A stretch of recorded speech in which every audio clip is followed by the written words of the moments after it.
with no further ado, please help me welcome Dilman Dela, Craig Higginson, and Sihle Mthembu.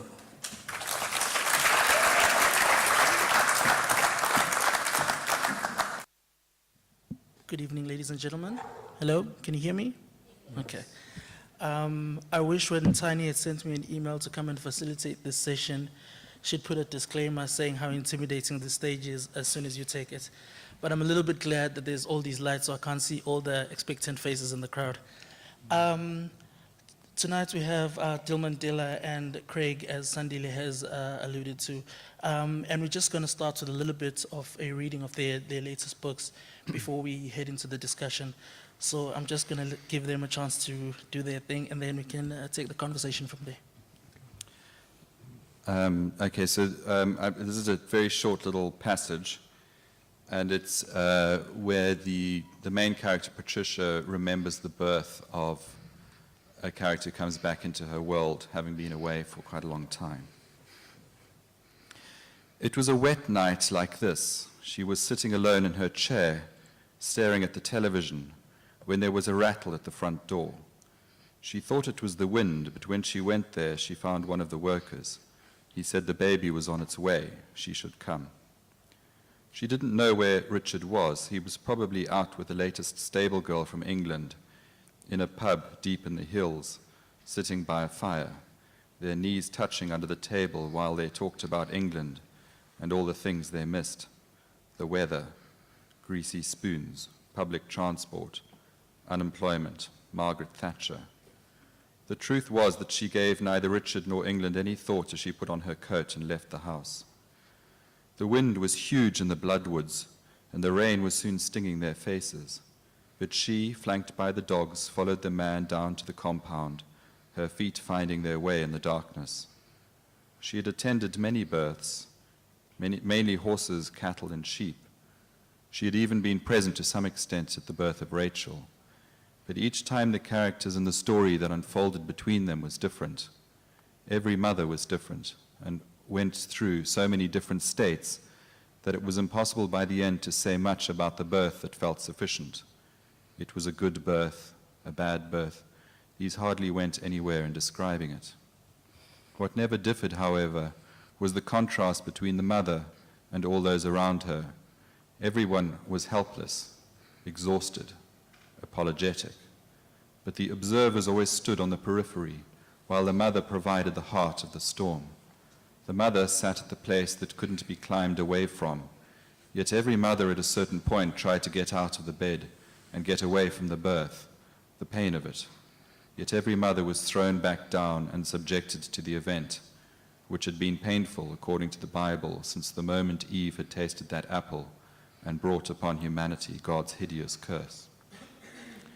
The baby came from far away, and the mother was lying on the shore amongst the broken waves, heaved about this way and that, and the new life was distant at first, on the other side of the waves, far out to sea, little more than a boat bobbing, almost beyond sight, and each new wave became a contraction, twisting through the woman's body, pulling the little boat closer. Imunjunjule. That is what Luxmart's mother said to Patricia when she entered the dimly lit hut. Then she said in English, "I am pain." Every part of her body looked twisted up like a wet towel. She was struggling to take off her necklace because she couldn't breathe. Not long afterwards, during a contraction, her waters broke and she let out a moan of sorrow. "I can't get the baby out. It is stuck." "It isn't stuck." Patricia was saying this. "The pain is your friend. It is there to help you get the baby out." Every mother had to find that moment when they changed their minds about the pain, when it was a thing they no longer tried to escape, but became something they started to use, to work with, riding through it, not stopping at it, using it not as an obstacle, but as a horse. Don't scream, you're wasting energy. Instead, you must push. It took another half hour of screaming and not screaming before the baby came out, grey and wet and rubbery, like a big dead fish. But it wasn't dead. Patricia lifted it up, and it took its first breath and screamed. And everyone, except the mother, laughed. The mother was too far away, too emptied out, reduced to a husk. Patricia knew at once that there was nothing weak about this baby. They cut the cord and it screamed again, and they knew it was going to be all right. The baby was wrapped in a bundle and handed to the mother, and immediately he found her nipple and started to suck. Even though her milk hadn't arrived yet, he knew what he was about, what he wanted, and where it would come from. He was never going to apologize to anyone. A strong little chap, that's what he will be, Patricia said. We will call him Look Smart, said his mother. Usually Patricia would have left, but that night she sat by the bed, waiting to make sure the mother and child would be all right, and waiting to see if they would be able to sleep. But the mother didn't sleep, only the baby did. And when he was asleep, holding onto her breast like he had always been there, the mother drank a mug of sweet tea, and Patricia drank one with her. They stared at the tiny, sleeping face for so long that all other faces looked impossibly huge, like exaggerated moons. It was a good night to be born, the gentle rain nourishing the earth. The earth's wetness went deep, and everything was washed clean. It felt for an hour or two that nothing wicked would ever be left in the world. Thank you. Thank you. That was Craig reading from his latest novel, The Dream House. Dilman is going to be reading an extract from his collection of short stories, A Killing in the Sun. Good evening. So I'm going to be reading from a story called Lights on Water. It's about racial discrimination in a world where there are no races. He did not know how to talk to his daughter. Silence sat between them like a concrete wall. She hugged herself on the seat beside him, arms wrapped around her legs, chin pressed into her knees, eyes fixed on the window, watching the city fall away as they soared into the sky. She wore a green loincloth and a bra fashioned like calabashes.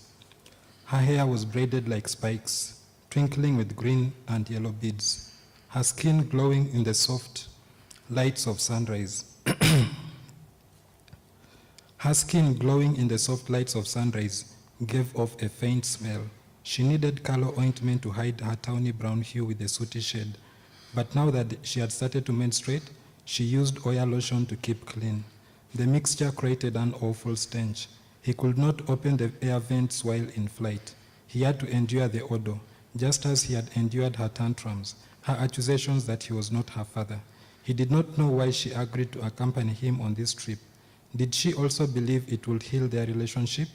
Did she think he was going to show her a new way to permanently darken her skin? Was it simply the allure of leaving the city for the first time in her life? He could not read the answers of her face. She kept it turned away from him.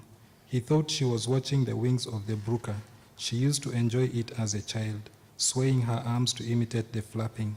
And now he wondered if she was thinking about that time when they were a happy family. Before her mother died, before she was old enough to understand that her skin was a shade lighter than that of everyone else. Traffic thickened as they neared the city gates. His speed dropped. He joined a long queue of farmers floating to the banana gate, one of the 100 on the sky-high wall imprisoning the city. He flashed his royal pass at the checkpoint. He was on a special assignment from the emperor. The Abasura waved him through without questioning why he had a passenger, or searching his ornithopter for stowaways. Outside the wall, other brokers dropped to the ground to join the thousands of workers harvesting millet in the sprawling farms.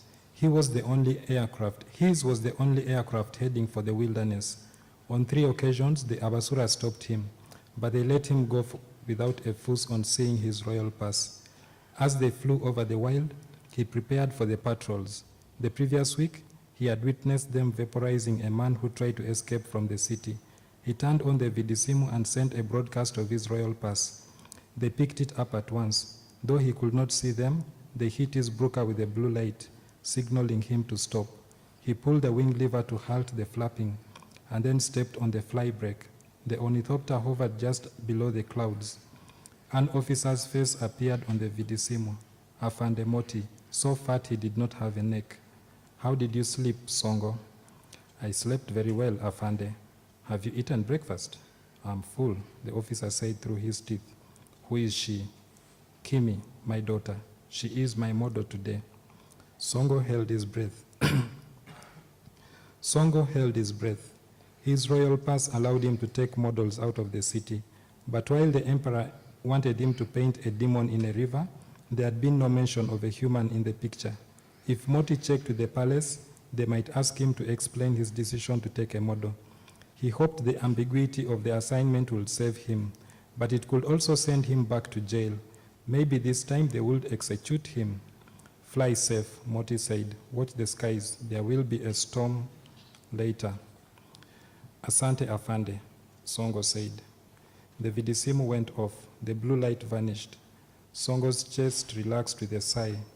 Kimi cast him a questioning glance, maybe now suspecting that it was an illegal trip. For a minute, he had doubts about his plan to smuggle her to the beach. Even with the royal pass, he was forbidden to access it. According to official dogma, the sea was hell, the abode of the devil, a place for the dead, the source of evil. Upon it, the people of Jok were taken to be enslaved. Nobody was allowed to visit it. Only a couple of artists could, not him. They banned him from it. They would kill him and Kimi too if they found them there. But he had to take the risk, to take her to the seaside where she would start to unlearn everything. He had to show her the truth if she was ever to accept and love him as a father. Thank you. Gentlemen, I'm going to get this conversation going. You guys have just read 2 extracts from your book.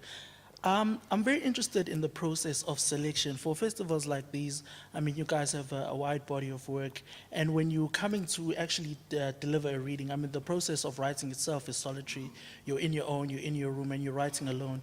And then when you're in a forum like this, you actually have to read. How do you go about choosing what to read? Are you trying to give the audience a best sense of the work, or what's that process like? Because it seems more like a performative aspect of writing as opposed to the solitary way that we used to.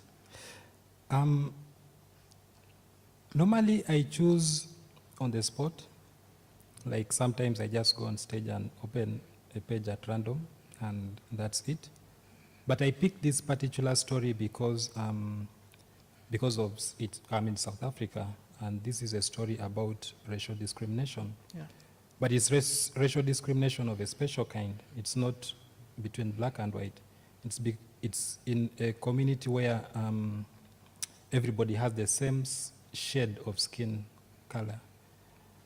It's science fiction, so I know there is no such world in the current world, but I use science fiction mostly to talk about problems that human beings face and human societies face. So that's the rational reason that I picked this story. Other times, maybe if it's a group of kids, I will read the first one where it's an action kind of short story where there is a doctor fighting GMO mosquitoes. So it depends on the audience sometimes, but most times I'll just flip through and read or whatever, if I can't gauge what kind of audience I'm talking to. Yeah. Craig? Yeah, just random, and I always read something different each time. I mean, that was an event that had a kind of arc and was self-contained. So yeah, very random there. Yeah. I mean, it feels, I hate actually having to choose something because it feels like you're giving this piece of text an importance that it might not necessarily have in the context of the book, but Yeah. you've got to do something. Yeah. And let's head into our conversation about the idea of form and the modern writer. Tilman, you work as a filmmaker as well as a playwright, and you also, Craig, you work as a scriptwriter and a playwright. Tell us a little bit about your approach in the different forms as opposed to how you write your prose, your prose material. Tell us a little bit about how you approach these different art forms and how you sort of transition between the different mediums. Me first? Yeah, so I started writing plays, then I started writing novels, and recently I've been working in television. And I was saying this morning at one of the sessions that there seem to be different aspects of my own nature get exercised in different ways by writing in different forms. Yeah, I mean, this new novel, it's hard to talk about the whole thing generally, so I'll just talk about this new novel. You know, in this novel I tried to find qualities of the theatre and qualities of fiction to find a slightly new form for me, a form that felt quite fresh. So I used techniques from the theatre in the novel form. One of them is the technique of dramatic irony. So in each section of the novel, I had one of the characters withholding something from another character. So one of the characters, for example, is in love with another one, and she's never had the courage to say it. Yeah. And then we hear in a later section that he's always known that she's in love with him, and he's always quite liked it, but actually he's kind of physically repelled by her. You know, so the audience, or the reader, gets this kind of accumulation of knowledge about the characters that the characters themselves don't necessarily have. Yeah. And I'm also trying to write an essentially kind of dialogic novel. It's a term that comes from Bakhtin, this Russian theorist who wrote about Dostoevsky. And his argument was that often Dostoevsky's point of view as a novelist was somewhere between the different characters rather than embedded in the perspective of the protagonist, which is usually or often the case in fiction. Yeah. So I'm trying to write characters that have very different perspectives on what goes on in the novel. And the reader has to kind of navigate their way between the different perspectives. And the perspectives kind of contradict each other. And then the characters themselves have a kind of internal dialogue, so they're often thinking and feeling things that they're not able to express to the different characters. So, or sometimes they'll say something to one of the characters to placate them, but actually they're feeling something opposite, and then the other character goes away and takes that thing.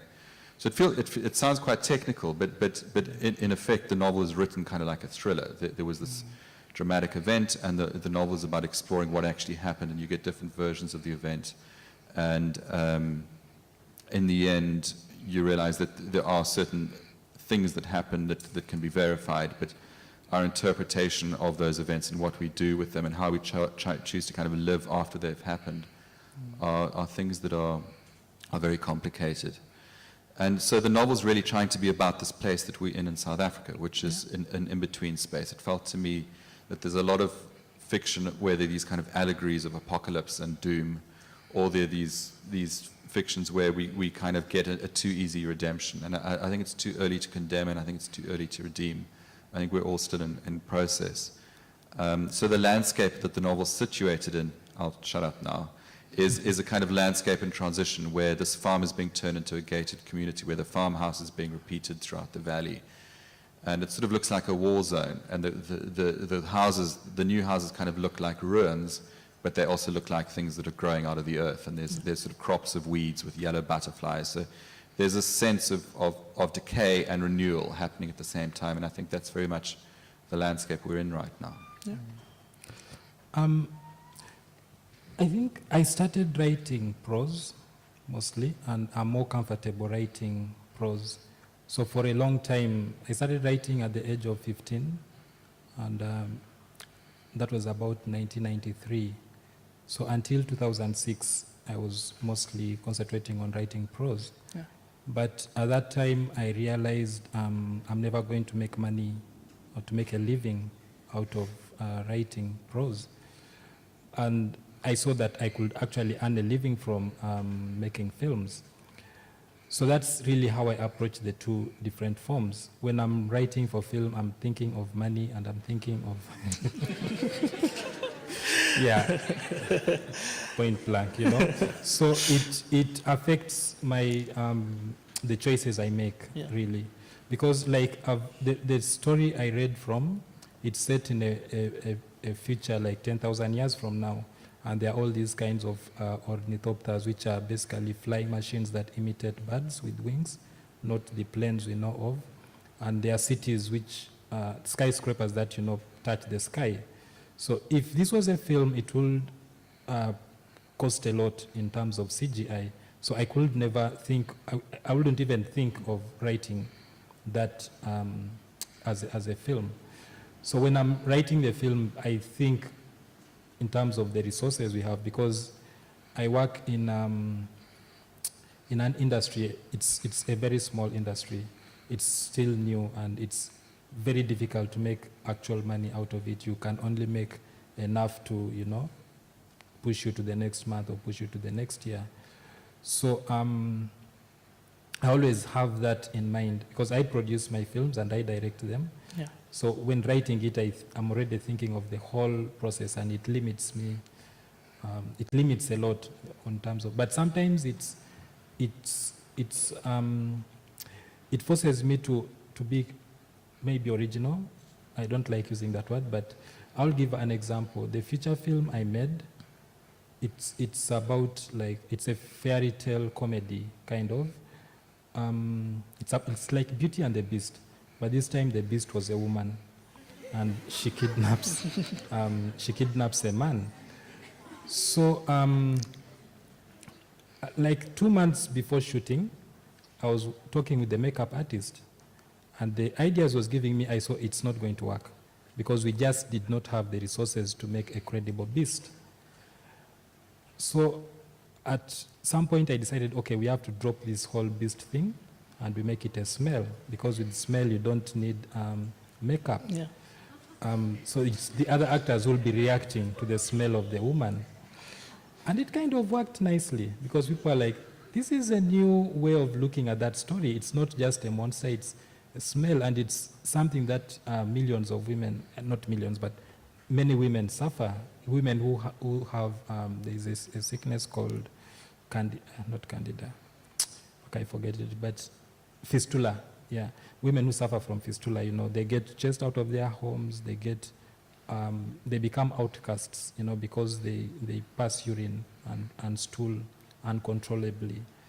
So it kind of worked nicely for me. Like it was a monster that is readily relatable to current events. Yeah.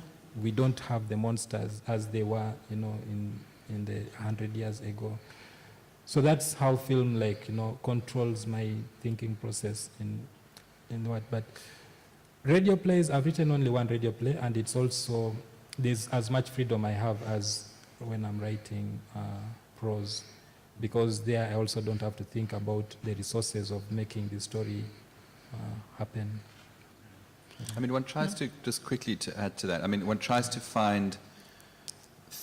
one tries to work with a form and do with that form what you wouldn't be able to do with another form. So, I mean, I wrote a radio play where it was an adaptation of a Nabokov novel where the main character goes blind. And because it's a radio play, the listener can't see what's going on. And this character, he goes blind, and these people, these young Germans who are actually of the generation of Germans that were kind of young Nazis, that's when it's set, basically steal from him and take everything, they rob him dry, and they kind of torture him, really. It's quite dark. But I played with that blindness of the listener, and so he was narrating, and you shared his disorientation. You heard these sounds, you didn't know what they meant. So I always try and think of the medium that I'm working in and try and use what that medium brings, Yeah. to enhance the way one kind of explores And the in story. relation to that, in relation to form and story, do you first think about the medium that you want to work in and say, okay, I want to write a play, or I want to write a script, or do you first think about the story and then try and find the appropriate medium? Sort of, how does that process work? I think for me, mostly it's been, I think of the medium first, or like even as the idea comes, it's a process that's not separate. I mean, it's, as I'm thinking of the idea, or as it's developing in my head, I'm thinking already that this is a short story, or this is a novel, or this is a screenplay, or this is a radio play. So even, it never is like, I think of an idea and say, okay, what's the best form to tell this story? It's just that I think, okay, if I tell this story, it's going to be a short story. So it develops in that way, because I think I'm one of those who will play around with the idea without even writing down anything for a long time, sometimes 6 months, sometimes 3 years. Like there is a story I've been thinking of since 2007, but I've not yet penned it. It will be a future film when I eventually start writing it.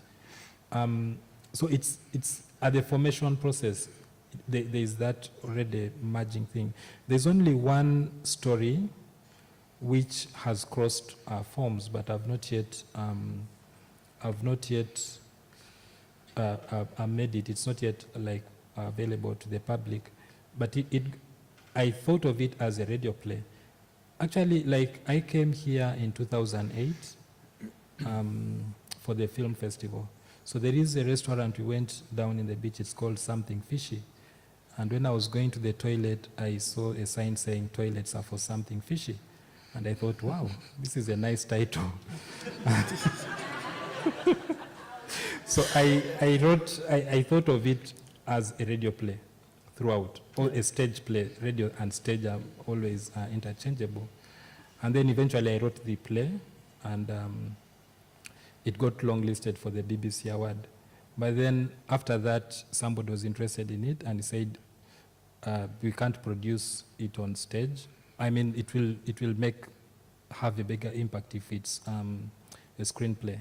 So they told me to write a screenplay about it, and that's the only story that I've, moved on to becoming a screenplay. But the product hasn't yet, matured. But yeah.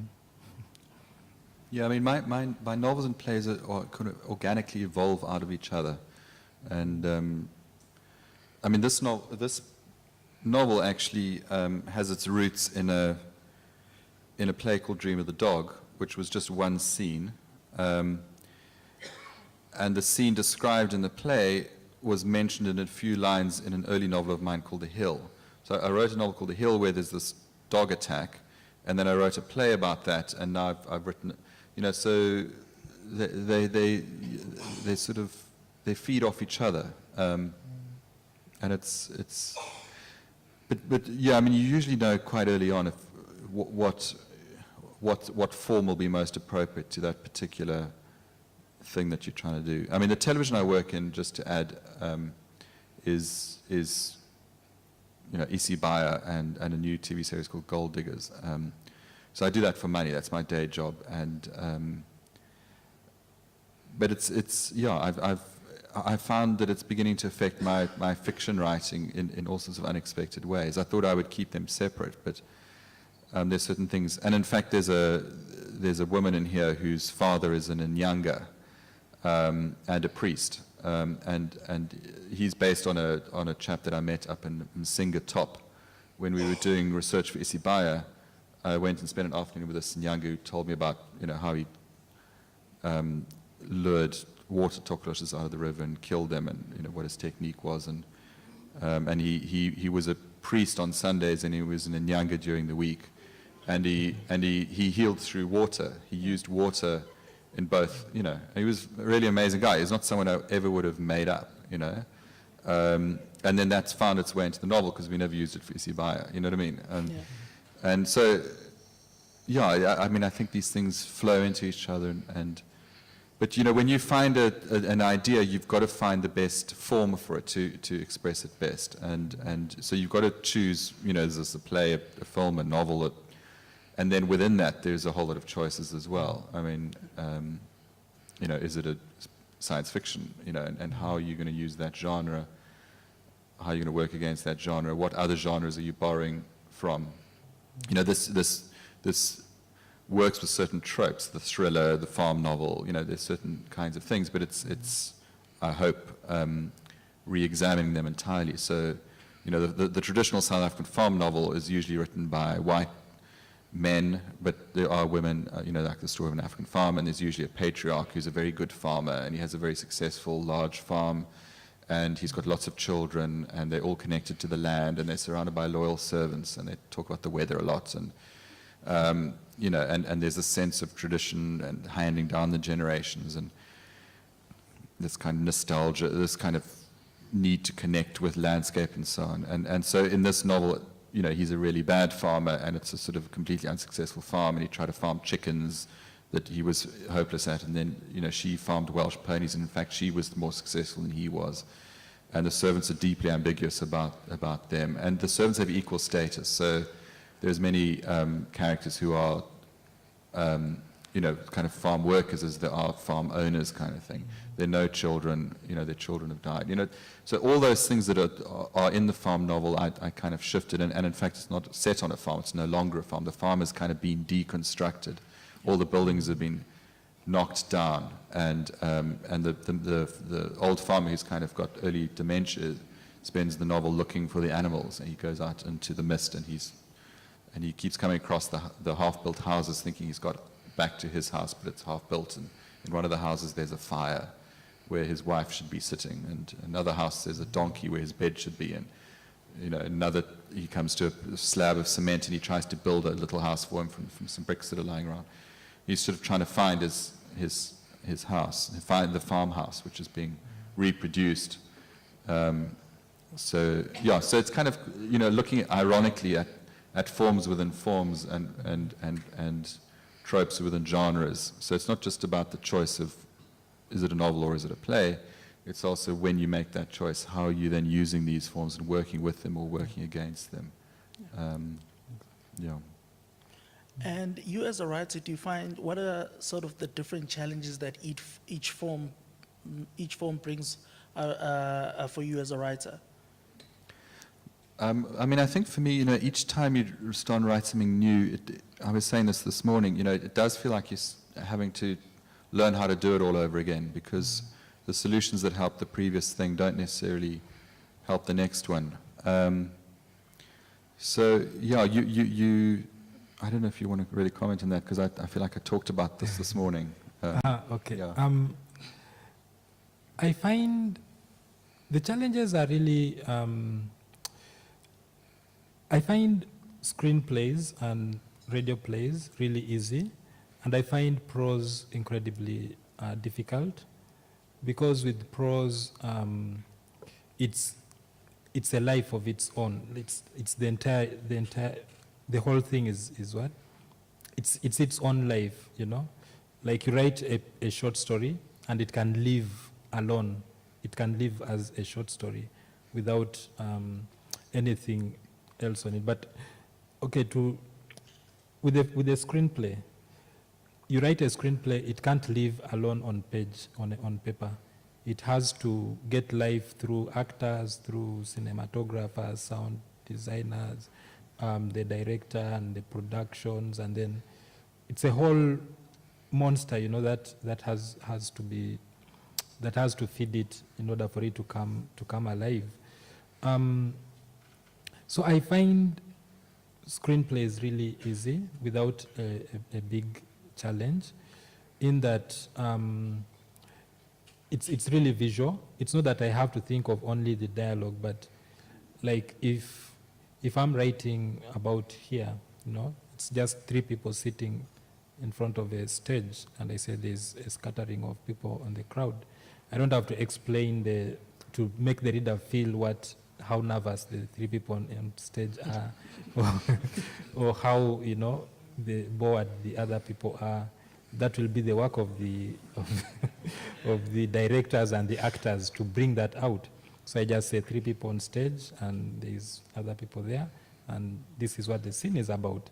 So I find that easy, especially coming from a background of writing prose, where you have, every sentence has to evoke mood, and you have to work on subtext, you have to work on a lot of things in just a paragraph to bring out the richness of the story. So I don't know. I find when I write a play, I write fast, so I can write a draft of a play in a week or 2. because I kind of feel, you know, that the plays I write are over in 1 hour and 20 minutes. They don't have intervals, and they're usually between an hour and 20 minutes and an hour and a half. So I try to kind of experience what the audience are going to experience on some sort of level. You know, I have to kind of live it. So it has to have a momentum, it has to happen quite fast, you can't get too fancy, you can't get too elaborate. It has to be a strong dramatic proposal. And with a play, you know, you've really got to write as little as possible. It's got to be as spare as possible to give space to the actors, to the design, to the light, to whatever it is. But I write a lot of drafts, and in each draft, it takes me quite a long time to realize what story I'm really telling. I mean, you know, what storytelling isn't just what happens, it's what you're saying, you know, what thematically, what you're exploring, what your proposal is metaphorically, you know, what you want the audience to leave the theater thinking and feeling. What provocation are you hoping to send out into the world? What do you want to change? You know, those kinds of questions. And in a play, you've got an hour and 20 minutes to do that, so it's got to be incredibly motivated and incredibly crafted and disciplined, and you can't afford to waste a minute of that time. So it's a very particular thing, and I write in plays, usually before the play opens, I know which theatres it's going to be. So I wrote a play called The Girl in the Yellow Dress, for example, which was set in Paris, and it was about an English teacher from England and a French-Congolese student who comes to learn English, and she teaches English as a foreign language. And it draws on the echo-Narcissus myth on some, you know, in terms of psychoanalysis and in terms of the politics, and sort of mythically. So she's the kind of narcissistic character, and he's the kind of echo character who's learning her language and falls in love with her and actually follows her around Paris before he even meets her. I knew that play was going to be performing at the Market Theatre and Grahamstown Festival and the Baxter Theatre, but I also knew it was going to be on at the Edinburgh Festival and touring around Britain and going to Sweden probably as well. So I kind of wanted it to be about Africa and Europe and a dialogue between Africa and Europe, and I wanted it to resonate in a particular way in Africa and resonate in a particular way in Europe. And for people in Africa to feel certain things about how we are in Africa, how, for example, we sometimes present ourselves as victims or perpetuate this image of ourselves as victims to kind of get aid and get, you know, put ourselves in this position of weakness, you know what I mean? And we give, you know, the first world this, you know what I mean? We perpetuate that thing, and how the first world often presents itself as it will enter into dialogue with Africa, but only if Africa does things in the way it wants. Do you know what I mean? It doesn't want Africa to be its own thing. And I wanted people in Africa to reflect on that, and I wanted people in Europe to reflect on that.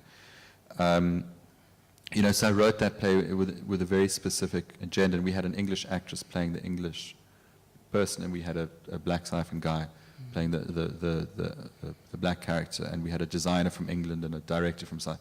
So, you know, in the very you know, it was a co-production between African theatres and European theatres.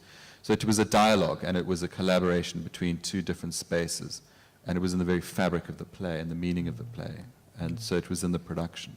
So that was wonderful. That was a wonderful thing where it all kind of worked really beautifully together, and had different meanings in those different places. So, you know, that kind of sense of projected audience can be very important about the decisions that you make. Whereas, novels, I prefer writing novels to writing plays, because I think there's more for the writer to do, you know.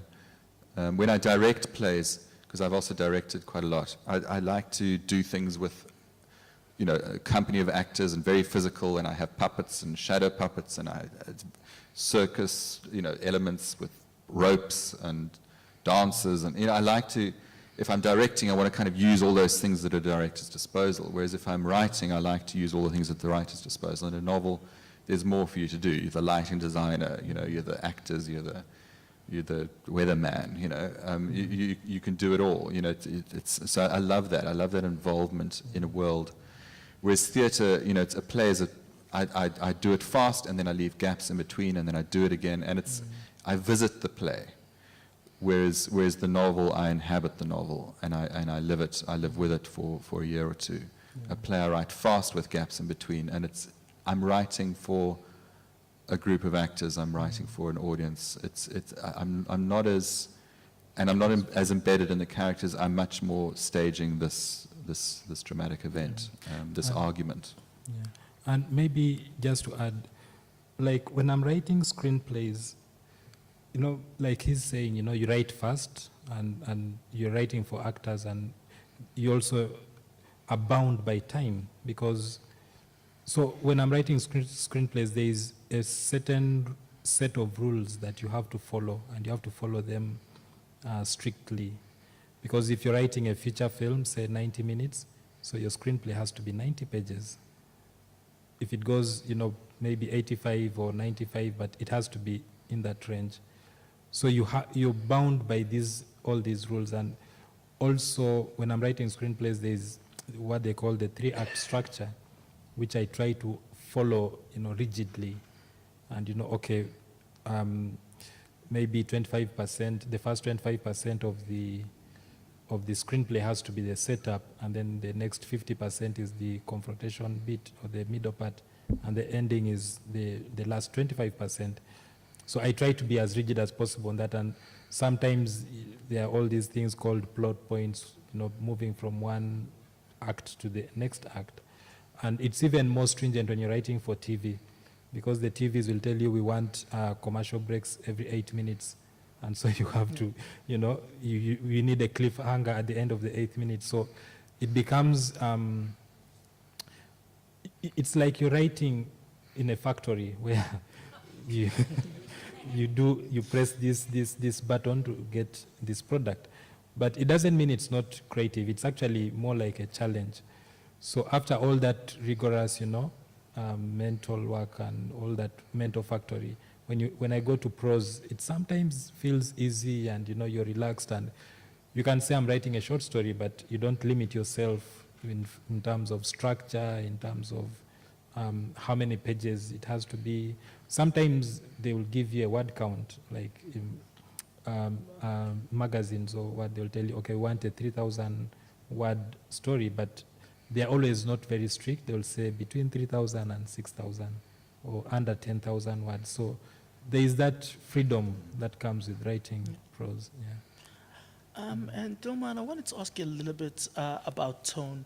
You know, your collection of short stories deals with very serious subject matter, from murder mysteries and very serious and dark subject matter. But the way you treat it is very humorous. You know, I found myself laughing constantly throughout the book. Tell me a little bit about the decision to use a humorous tone under such a serious subject matter, and sort of where that humor comes from. I actually have no idea where the humor comes from, because I never set out to write funny things. There is a screenplay I wrote. It was the first screenplay I was ever writing, and I thought I was writing a horror. It was a murder, you know. I believed it was a horror. There was a lot of, you know, killings, and there was a monster and all that. And I give a mentor, and he tells me, Dilman, this is not a horror. This is a romantic comedy. So I was annoyed for a few hours. I was like, he didn't even read the story. How can he call a horror a romantic comedy? But then he showed me that just take out the murders and you have a romantic comedy. So I don't know how it comes. Maybe it is something in it. Even the short film that I made, I was thinking of it as a very dark film. And then when we were doing the first reading with the actors, they were reading it and laughing, and I was telling them, why are people laughing? Because it's really dark. It's on YouTube. What happened in room 13? I don't know if you've seen it. It's about a man who goes to a hotel room to cheat with his best friend's wife, and the woman dies in the hotel room. And it's the moment when she's dying that people laugh the most. And I'm like, come on. I'm not... So I really don't know where... because I never set out to write humor. I have tried, but only in my blog. But when I'm writing... And that story where they told me this is a romantic comedy, not a horror, that's also the one that I set out, okay, this is going to be a comedy. And the TV series that I completed recently, I set out writing it as a comedy. But the rest of it, I don't know where the humor comes from. Yeah, and you're the second person telling me that about this book, because a reviewer one time, a review I read recently, and he was saying that there are a few humorous things here and there, and I did not expect that here. I was expecting that in the films, but not here. Yeah. So it's followed me. I don't know how. I'm just going to ask one last question before we open it up to the audience. Craig, let's speak a little bit about the way you use language. In this latest book, I think one of the most interesting choices that stuck out for me was the use of language, and also sort of using isiZulu in some parts of it, and not even explaining what this person is saying, and just going on with the story. Tell me a little bit about that choice, and why you felt that was an important decision to use in this book. Yeah, I mean, J.M. Coetzee wrote a book called White Writing, which was very influential to me, where he looked at a whole lot of white writers and showed how when they write black characters, how they get it wrong, basically. And that kind of position can kind of freeze you as a writer. You kind of think, well, there's certain areas you can't write into. And that immediately makes me want to write into them. Because it's a bit like Oscar Wilde. I can resist everything except temptation, and I believe that we all have an equal humanity, and I think that whenever you write anything that's outside of yourself, you're writing what is other. And in fact, I think even when you're trying to write about your own life on some level, it's sort of other, it's sort of inaccessible, and I think it's impossible to represent anything through language. So I think that if one's writing characters, whatever their race or background or whatever, with a knowledge of the difficulty of representing them, I think that you're coming at it from a different angle, because it's about the mystery of what it is to be human, the mystery of what character is to oneself, to others. There are very many versions of oneself that one has for oneself, and there are many versions of oneself out in the world. It's incredibly complex. So to kind of reduce it to black, white, and you can't write about this, that, and the other, for me it seems very simplistic. You're stopping before the first hurdle when there's this huge journey that one can go on as a thinker, as a creative person. So in writing these different characters, I'm trying to find the language of their consciousness, not the language that they would speak in if they were trying to speak English. So, like there's the domestic worker who, I'm not trying to, she's thinking,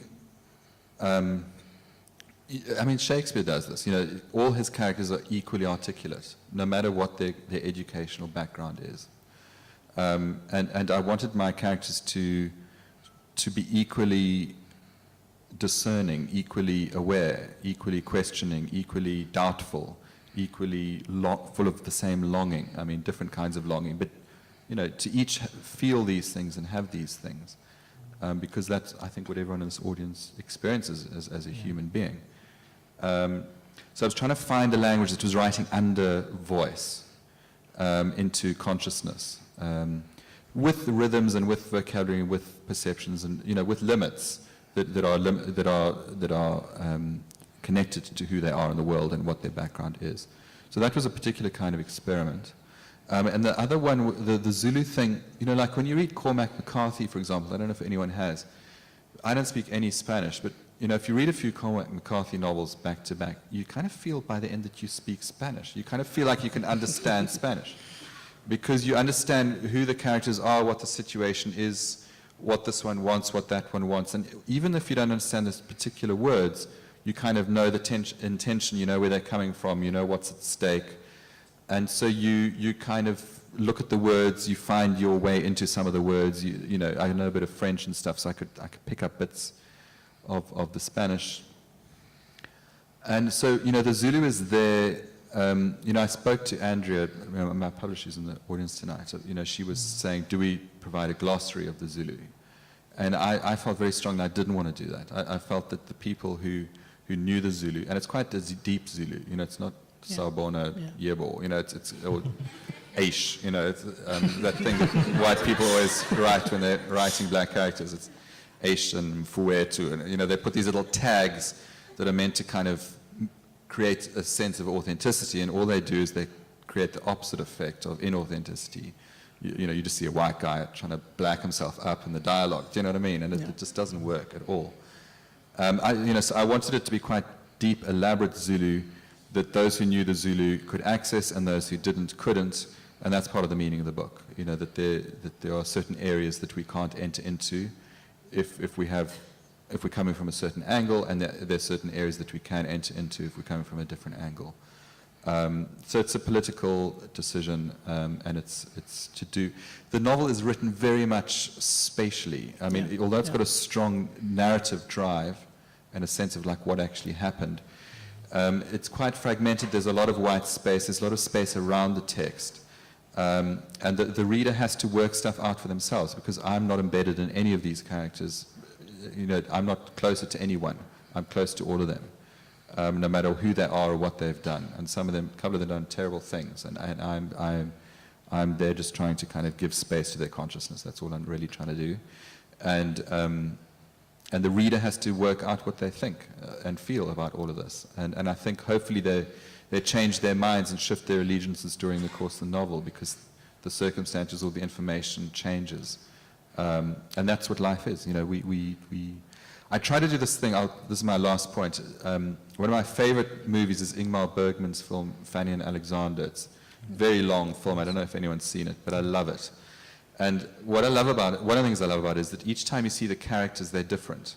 He doesn't try to make the character the same scene to scene to scene. You see completely different aspects of them. So in the one scene, a character might be like drunk and having the most appalling fight with his wife. In another scene, he's like trying to make a lot of children laugh by kind of lighting his farts. And then in another scene, he's talking to the bishop of the town to say, "You are bullying my sister-in-law, and we want her back." And he has great authority and dignity, you know. And it's the same with each of the characters in that film. It's absolutely brilliant, you know. And that's what I think life is. But each time we meet people, they're slightly different. And then what we do is we put together those slightly contradictory versions of them, and we create a sense of character. So I want that kind of complexity. I want to create that. And language is one of the ways of doing that. Different registers, different registers for different situations, and different characters having different registers. They speak. We talk differently depending on who we're talking to. Yeah. And I try to do that as well. Okay. And on that note, let's let the audience talk. I believe we have some roving mics. You can just put your hand up, and the mic will come to you if you have a question for two writers here. Any takers? No? Yes? No?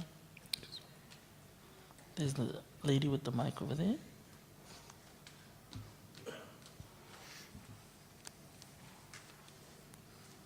Good evening. I'm a novelist, but I've recently forayed into the world of screenplays, and I found that quite challenging, being a novelist and writing lengthy stuff and having to be now short and precise.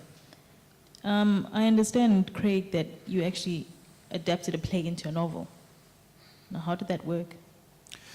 I didn't adapt it. I went back to the world, that imaginative landscape out of which I wrote a play. Do you know what I mean? So I didn't go to the play. I went to the imaginary landscape that I explored. I mean, adaptation is an interesting thing. People adapt novels into films and so on, and they get very upset when the novel's not like the film. And the fact is that how could it ever be, like the film or the novel or whatever? Why do we expect that? It's a completely different form, and it should be considered in its own terms. So I've adapted stuff. I've adapted Lord of the Flies into a play at the Market Theatre, where I kind of I created a kind of allegory about contemporary South Africa, in a way. And I did a similar thing with the Jungle Book. And I adapted that. I've adapted this Nabokov novel, Laughter in the Dark. And each time you kind of lift out different things. So I pushed the political, because I thought that there was something very interesting about these very brutal young characters who, when they grew up, would be the generation of Germans who sent Jewish people and gay people and gypsies and so on to the gas chambers. So I kind of wanted to find what it was in the root of these things, and that's really not in the novel at all, but I kind of lifted that out. I think coming from South Africa, I kind of was interested in that. You know, so when you adapt, you're working with a material, you're trying to honor it, you're trying to honor what it's trying to state, but you're also bringing in different threads and textures, and it's a different context. You know, so each of my things is an adaptation of different things. You know, one recycles things and uses things, and each time I also try to do something that I've never done before in terms of content and form. So even though, you know, this novel came out of a play called Dream of the Dog, my whole attitude to the characters, how they are in the world, I mean, ontologically, to use a fancy term, what their state of being is, and what their character is, and how they think of themselves in the world is actually quite different from the play. The play is, you know, 9,000 words, and the novel is 65,000 words. You know, it's, although I've lifted little bits of dialogue here and there, because there's this stream of consciousness coming from the different narrators, so you'll have dialogue, and each section is driven by different narrators. So it's attached third person, so it's he or she, but when you're in the section of Patricia, you can't get out of her perspective. So it'll say she, and you can go into her mind, but you can't go into the minds of the other characters when you're in her section. So you have dialogue, but then you have the kind of narrative, which is the embedded sort of perspective of that character. And then you have another one where it's he, and you're stuck within his kind of head and consciousness. And you know, that form and the way I've written it and stuff makes it feel completely different from the play in a way. And it lands in a very different place. And I'm much happier with it as a novel. I think for me, it feels like it's achieved the form that this form expresses more of the content than the play managed to do for me. So I like the novel more than the play anyway. Don't know if that answers your question at all. Sorry. Got a couple of questions over there. I'd like to ask a question, please, for Dilman Dilla. I'm a lover of science fiction and speculative fiction, and unfortunately, I don't get to read many black authors. Samuel Delaney says that speculative fiction is more rich, than non-speculative fiction, in the same way that atonal music is more rich than tonal music. I'm not sure I completely understand it, but my question kind of rides on that sentiment. I'm wondering if science fiction is always about now and always about here, no matter how far in the future it is or how far of a space opera it might be. What do you get? What do you get that you do not get from non-speculative fiction when you choose this genre? I'm curious. It's true, you know, science fiction is always about humanity.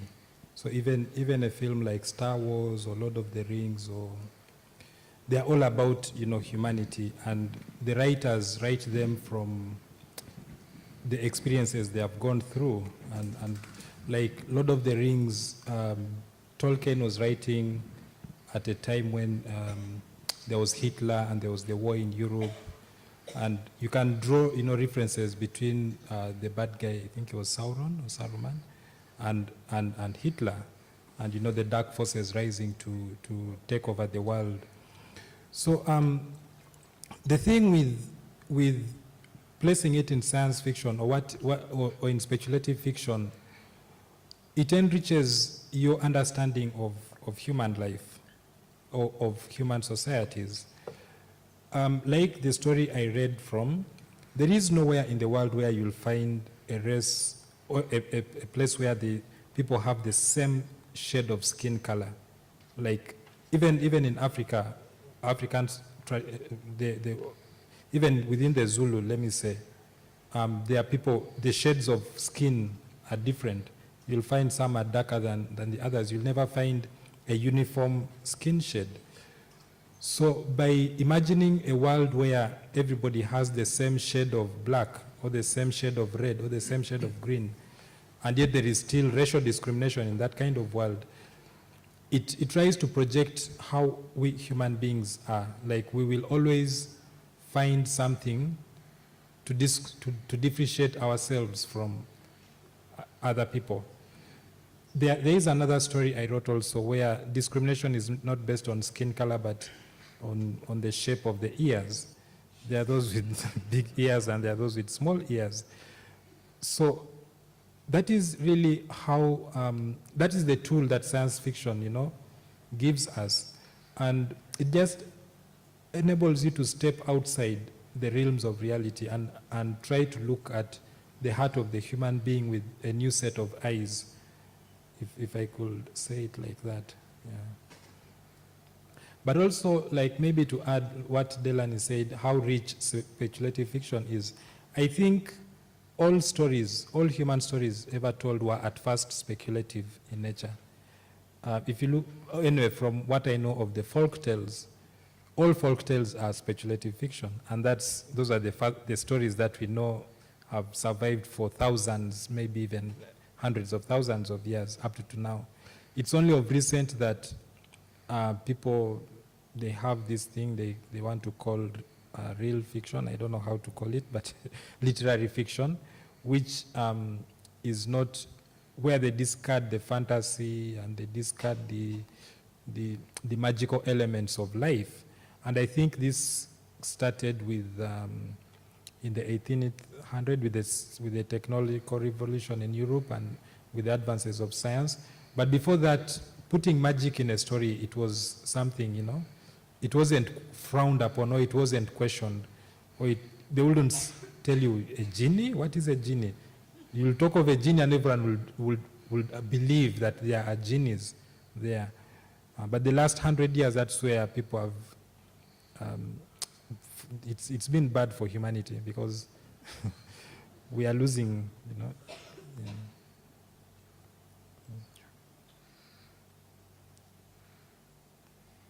Any more questions? Okay. I feel like I'm being greedy, but since nobody else raised their hand, I'll just, does your work dialogue with Octavia Butler or Delaney or Dumas or any of these kind of people, Tanareve? Does it what? Is it in dialogue with this other tradition of black science fiction writers? Okay, I'm not sure I understood that, but I never used to write science fiction until I read Octavia Butler, her novel Wild Seed, because most science fictions that I read were white or had white characters. And it was around 2002, because all that I was trying to write like Chinua Achebe and all these other African writers. And I was reading that book, Wild Seed, and in the middle I realized the characters were actually black people. And I remember, going to the back and thinking, what book is this that I'm reading? It was strange. And then I even thought Octavia Butler was a man until the internet was not so good that time, but I enjoyed the book. And that's when I began thinking that actually you can have science fiction with black characters in it. And I know there are many people who still find that something difficult to stomach. People have asked me, when they read the book, they ask me, did you grow up in Uganda? And I say, yes. I left Uganda when I was an adult, after I had even passed 30 years, to live outside Uganda. And I was born in Uganda, I grew up in Uganda, schooled in Uganda, and I'm writing science fiction. But they can't comprehend that, because we've been bombarded with white science fiction so much that we think science fiction is predominantly white. Yeah. So yeah, in a way, that's how those people influenced me.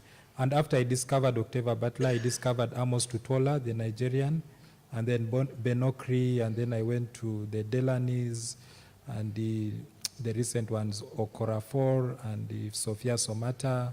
And I realized there's actually a huge work of Afro science fiction that, you know, we don't even hear about. Yeah. I have a black actor friend of mine who was in a play where he played Snoopy. It was here in Durban, in fact, in the Loft Company. And at the bar afterwards, this lady came up to him and said, you know, thank you so much, I really loved the play. But I never thought that Snoopy was was black. And he looked at her and said, but Snoopy's a dog. You know. So, we have very strange categories in our heads that we don't, you know, that we don't seem to challenge often. Yeah. And on that note, I'd like to thank Craig and Dilman for joining us for this session. Like 2 more We're going to questions. take one more. Okay. There was also another one. Hi, I just wanted to ask, to what degree does your personal, as in like social and cultural experiences, to both writers, to what degree does that influence your writing? I could go first. I think in my case, it's to a very, you know, most of my writing is really based on my personal experiences. Of course, I've never met aliens, and I've never met GMO mosquitoes or things like that, but like the first story, The Leafy Man, it came to me when I was having trouble with malaria. I was falling sick every month, and then I began questioning, you know, the doctors, because they kept giving me stronger drugs and stronger drugs and stronger drugs. And the doctor was telling me it's not working, so go to a stronger drug. And the stronger the drug, the more you pay. So I began questioning that and saying, really, there's something wrong here. And when I began looking at herbal remedies to malaria, I found that it helped. It worked better than the drugs the doctor was prescribing. And I eventually learned that actually herbal medicine, all malarial drugs are herbs. In the first instance, they just take artemether, they process it a bit, and they sell it back to you as bee artemether. They just add the bee there. Yeah. So there is another story like the one I read about racial discrimination, because I grew up in Uganda where we don't have a history like South Africa. There was a bit with Idi Amin and the Indians, but there really wasn't any kind of racial tensions in the country, and there was no race-based discrimination. But then I went to Nepal, and I lived there for 2 years in a rural community where they were seeing an African person for the first time in their lives.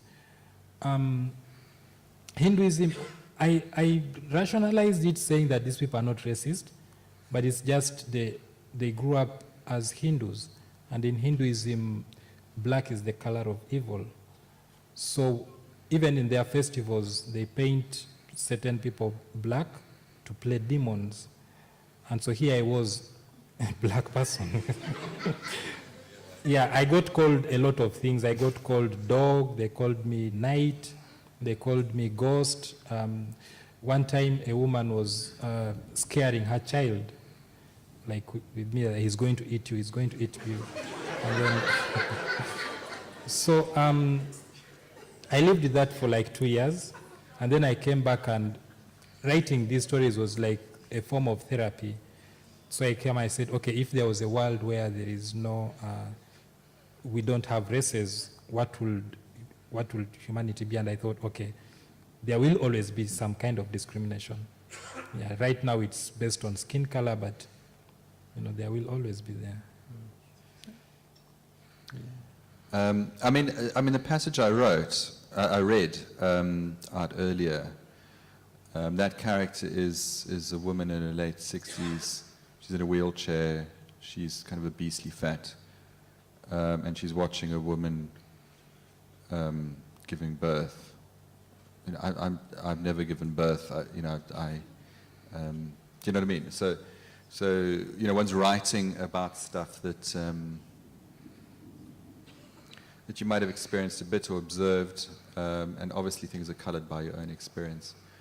But I do think that writers should stretch themselves and write their way into places that feel unfamiliar, because if we're stretching ourselves, we're stretching our readers, and we're stretching our expectations of ourselves and of each other. And that's what I think we need more of. So I think what we need to write about what we care about, what we want to find out more about, and explore the world and explore our humanity. And so, yeah, I mean, look at Graham Greene wrote The Power and the Glory, which is a fantastic novel after visiting Mexico for a few weeks, you know. He went there, he visited, he came back, and it's a deeply textured novel full of all sorts of knowledge about certain things. So, yeah, a bit of both. I don't know why I'm saying, you didn't ask the question, I should be addressing it to you, sorry. Okay, I'm getting the signal there from my host here that we should be wrapping up. Sandile. Thank you so much.